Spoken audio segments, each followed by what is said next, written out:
Today on Would You Believe It, meet John Hunter Gray, a UFO abductee who believes friendly aliens are visiting the Earth to upgrade human genes. The town named for a man who moved in after he was dead. Travel to a magical Redwood hotel, which once attracted presidents and movie stars, now home to terrifying supernatural secrets and some ghostly guests. And see the English couple bent on recreating the Second World War. We'll visit the strange, the bizarre, and the unexpected on Would You Believe It?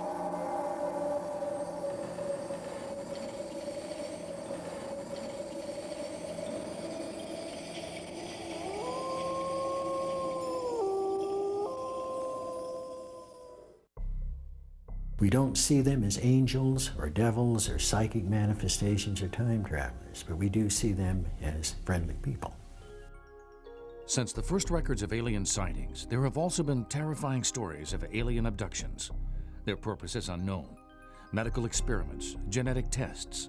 Maybe these visitors are establishing human weaknesses. But for John Hunter Gray, a retired professor now living in Idaho, these abductions are part of an intergalactic integration process, which is both positive and necessary. But John, a former skeptic, didn't always believe this. For him, it took many years of research and several episodes of personal experience for him to finally understand the incredible truth. I had this strange feeling, which I was able to recall much later, that we should have gone the other way, but we cannot help ourselves. And we proceeded then on Highway 14. I looked at the clock on our pickup radio, and it was 6:25 p.m. And that's the last thing that I can remember. And suddenly, we could see coming toward us this incredible bright light. I could make out a saucer-like shape, and I think a slight dome. At that moment, the engine cut. John's son noticed movement behind some trees. And out through woods came several people. 6 or 7 of these people were 4 to 4.5 feet tall. Their bodies were thin, their limbs were thin, their heads, by our standards, disproportionately large. Their eyes were wide. We felt no alarm. Obeying an unspoken command, John and his son followed the figures towards what looked like the same craft that had targeted their truck. And inside, we were seated in 2 chairs in a round room. The chairs were similar, from our perspective, to a dental chair. We found ourselves being examined medically in a very intricate way. There were a number of shots, injections, in the thyroid area, in my neck. An implant was placed up my right nostril, and a massive injection in my upper central chest. And things were done to my son. Communication was telepathic. Then, as in almost every other case, they found themselves back in the pickup, driving along the same stretch of road as if nothing had happened. Neither of the men was certain anything had happened.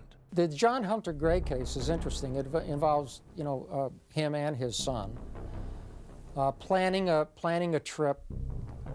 Very methodical guy. Plans a trip and plans it in such a way that he normally wouldn't, involving a route that he normally wouldn't take. He doesn't understand why he did that. A bit of missing time on a trip, finds themselves up on a hill, being surrounded by beings. The physical changes in his body, that is well documented. Back at home in the days that followed, John noticed his body was undergoing some remarkable changes he couldn't explain. Wrinkles faded, my skin grew oilier. I had thin eyebrows.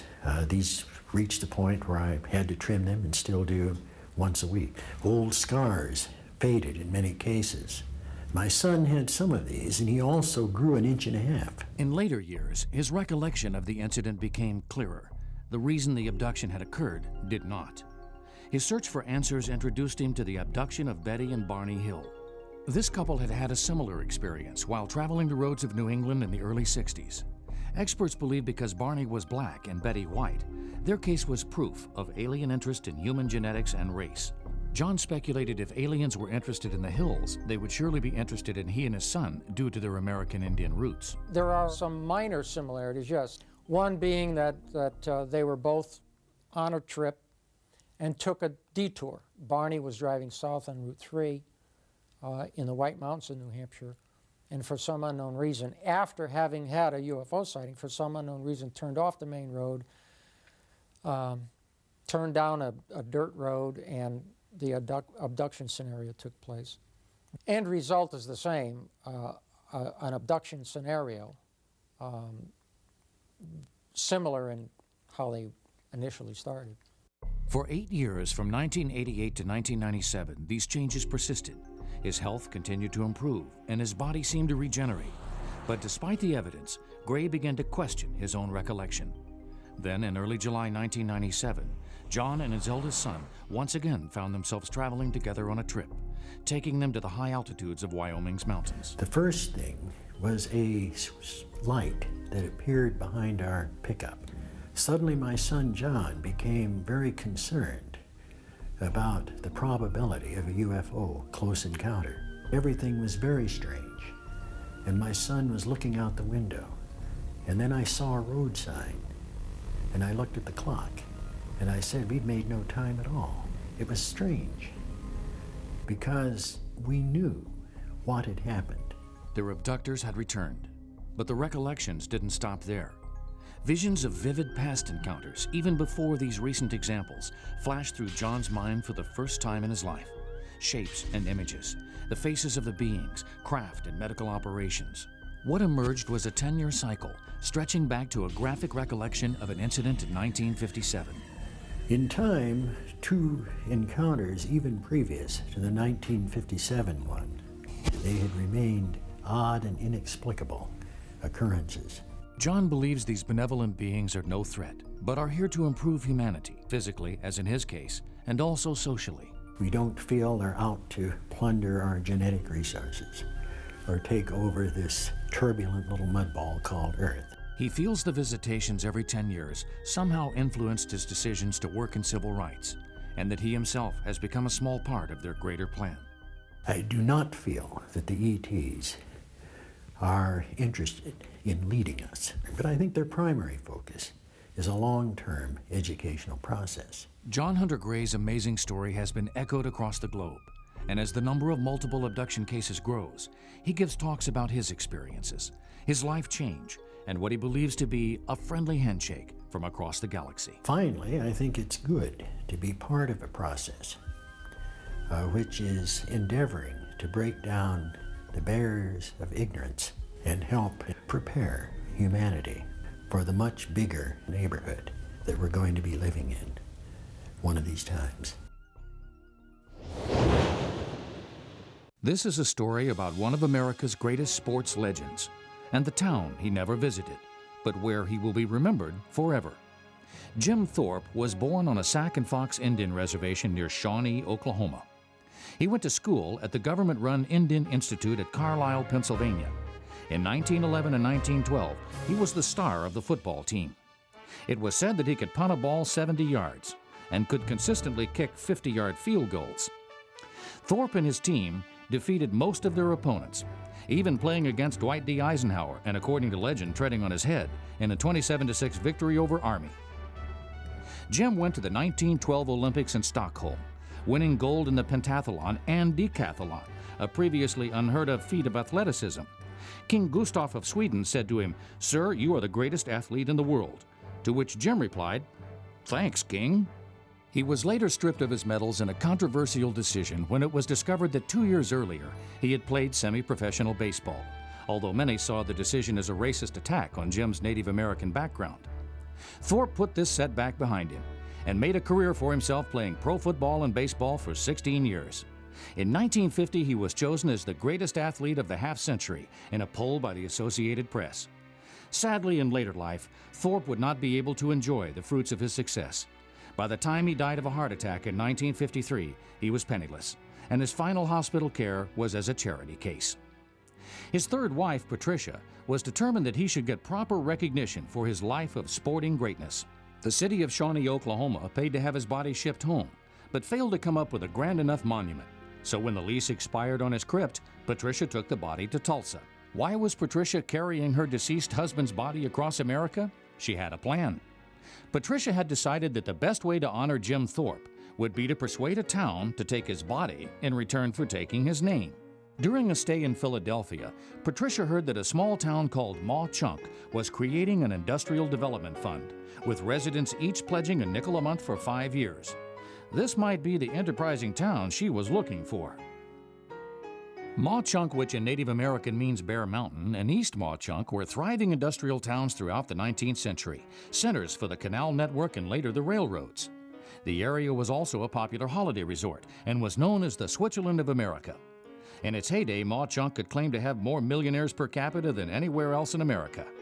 With the decline of coal mining and railroads in the early part of the 20th century, however, Mauch-Chunk and its neighbor East Mauch-Chunk experienced a steady period of decline.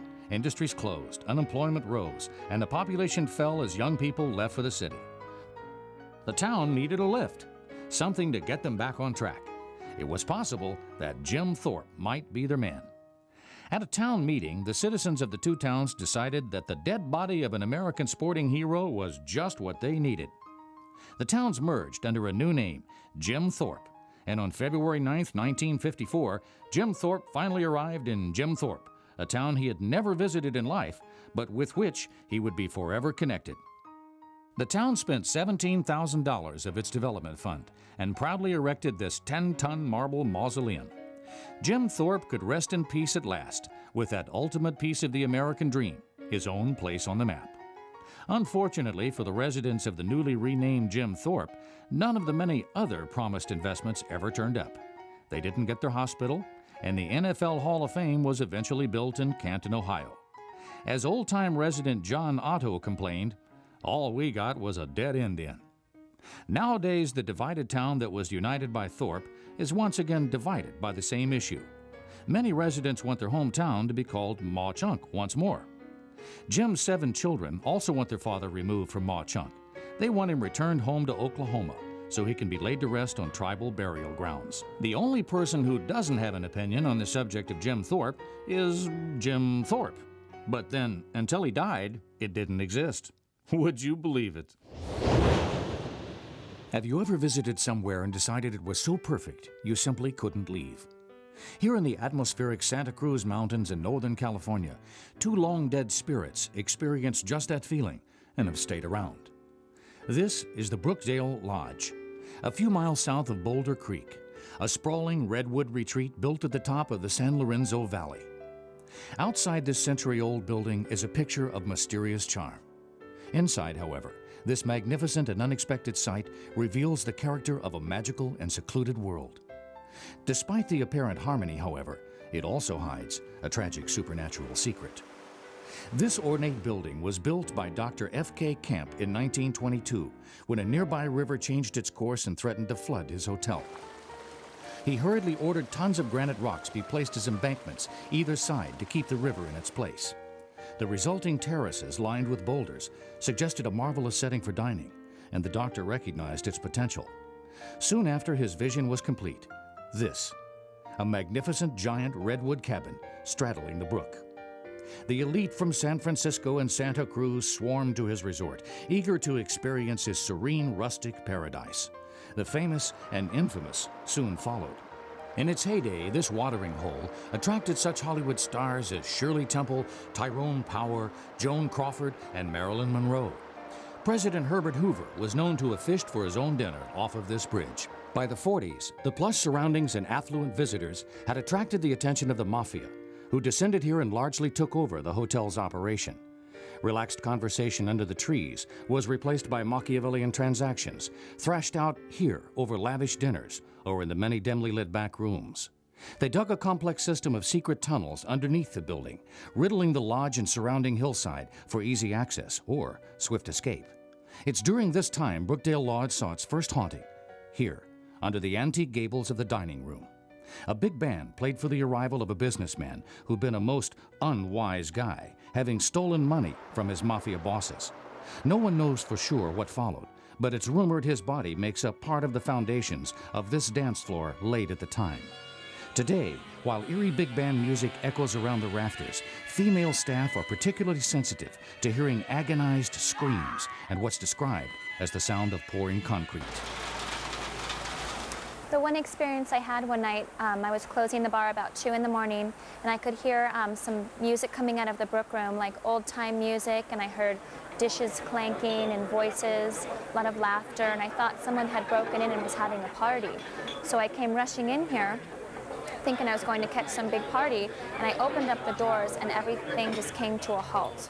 And there was not a soul in here, nothing, no dishes anywhere, anything. It's also believed another faceless gangster roams the corridors of the hotel and restaurant, continuing his roguish love of dining with dames. A psychic brought in to study this phenomenon analyzed one such case. She had told me that the hot spot that I feel on my lips when I come in the Brook Room is one of the male ghosts apparently kissing me or something. So, I don't know.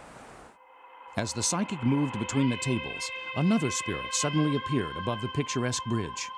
Staff recognized this as the ghost of a pretty young girl wearing an elegant 1950s gown who's witnessed playfully darting in and out of the terraces.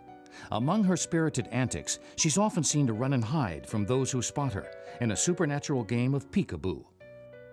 Well, the history behind it is that a little girl named Sarah, 10 years old, who is the niece of a previous owner, she died under mysterious circumstances right here in the Brook Room. She actually drowned.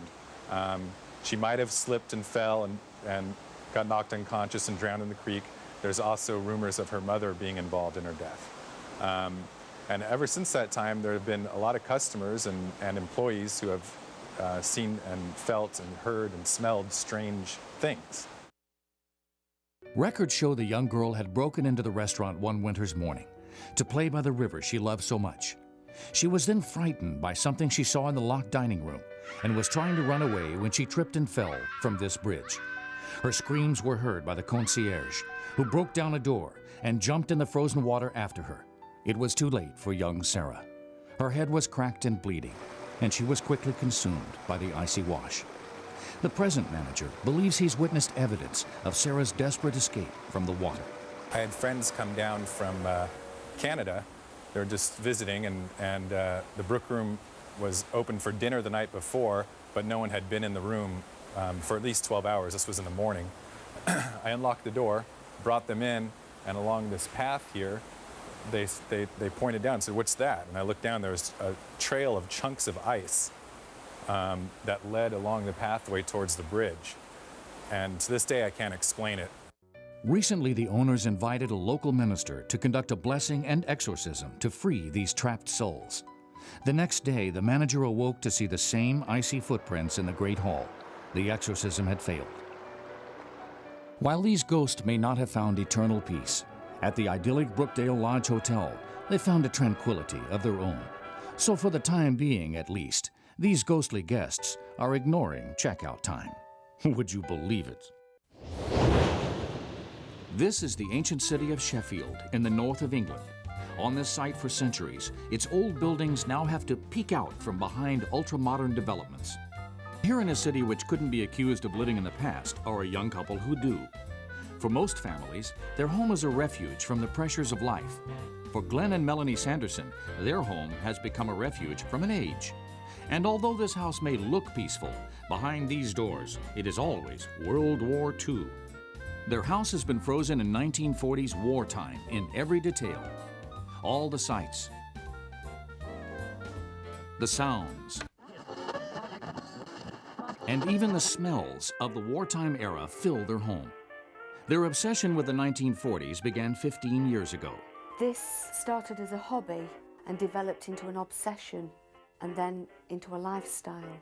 We're opting out of the 90s in a big way. I got into the fashion side, the clothes through you, and I got into the music side because of Glenn. So we were feeding each other all the time. He was coming with me to look for clothes. I was going with him. We were buying music. It all fell into place. It all came together as a package. At first, Glenn and Melanie were happy to shut themselves away in their home, listening to 40s music and dressing in 40s clothes. But soon they found this wasn't enough. Now these children of the 60s spend every second of their lives living the 1940s. To ensure they get it just right, they study old books and magazines for hours, honing their fanatical attention to detail to make sure they keep up with the times. The dress I'm wearing today is typical of the 1940s. It's got the traditional sweetheart neckline and it's made out of crepe. with a lovely little flowered design on it, which was there again typical of the femininity of the 40s. Everything I've got on is original, the trousers, the waistcoat, the shirt, the cufflinks. At first they ran the risk of receiving some rather odd looks, but now the people of Sheffield are used to seeing Glenn and Melanie wearing the retro look, even when out for a walk with the dog. Glenn and Melanie just aren't ready for the modern world. In fact, to be ready for anything can take quite a while. There's the hair, the makeup, and then there's the dress. With over 50 years of dresses to choose from, sometimes it's easier just to stay at home. And it's clear to see they spend some time here. Before they could relax in their lounge, they tracked down previous owners who supplied them with photographs and memories to help Glenn and Melanie create this perfect time capsule. Every carefully selected item adds to the impression that this is a room in which time really has stood still.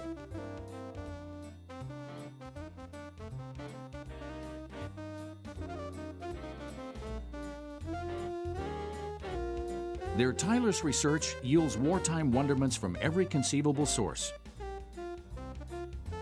We've had a donation of some of these original pans that you can see here. Original green and cream enamel pans. A friend gave us the pot cupboard, which you can see there. This is a pot that wasn't for use in the kitchen. The user of this chamber pot was invited to do their bit for the war effort. In their effort to recreate the atmosphere of wartime Britain, Melanie restricts herself to the austere rations that were available at the time. Staying true to 1940 sensibilities, she believes a woman's place is in the kitchen. Her real dream is to open a cafe so she can make a living out of her love of housework. Glenn and Melanie certainly seem to have found their calling. Once we've closed the door at night, we're shutting out the 90s and moving into the 40s. And at night, when the Sandersons sit in front of the radio for dinner, this becomes a celebration of the past too. For Melanie, it's not only important that ingredients be the same as they were in the 1940s, they also have to look the part, so she puts them in their original packaging. There's nothing fancy goes through our kitchen. It's your spotted dick and your meat and two veg and your jam roly-poly, sponge and custard, that type of thing. That's 1940s speak for 1940s food. In their search for authenticity, even their period house had to bear the scars of time. Yeah, what happened was at one of the roads behind the house, a bomb dropped and the force of the bomb pushed the windows in, but the windows didn't explode because they've got leaded glass. So the force just actually pushed them and they stayed there. As their house has taken shape, some mysterious events suggest they are haunted by the past in more ways than one. We think the past owners are coming to visit us from the grave.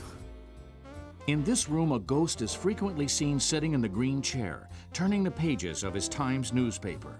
And here can be seen the spectral image of the original owner of the house, gliding above the couch, curious to see what Glenn and Melanie are doing to her once beloved home. Basically, she's probably happy what we're doing with the house. We're putting the house back to how it should be. Whether the ghost likes their project or not, Glenn and Mel believe they have another 50 years of work before they finish. Their next project is to dig a victory garden in the backyard so they can fill their kitchen with fresh-grown produce. Their time-consuming obsession with time now fills every room, but it seems even after all the work they've put into this house, they will only find true peace in wartime. And we're just waiting for an alleyway to open up at the end so we can walk back into the past and live there. Until time travel gives them a way to be there for real, Glenn and Melanie will remain a couple living over 50 years before their time. Would you believe it?